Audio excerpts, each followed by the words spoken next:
beses siya na pinagkaperahan pa kaya yan, kalalabas lang ng ospital. 3 beses siya na wala, nagkagulo na yung mga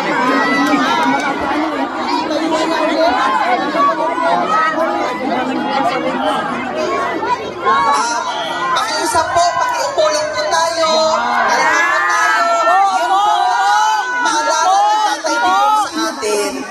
Kailangan po tayong kumalma at we believe na meron din pong hangganan ang ginagawa nila sa Pilipinas at sa mga nagmahal kay Rodrigo Roa Duterte.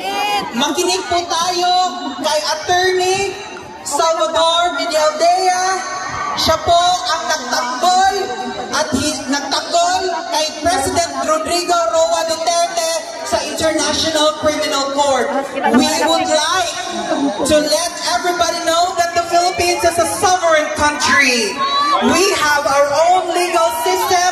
Rodrigo Roa Duterte does not belong here. He deserves due process.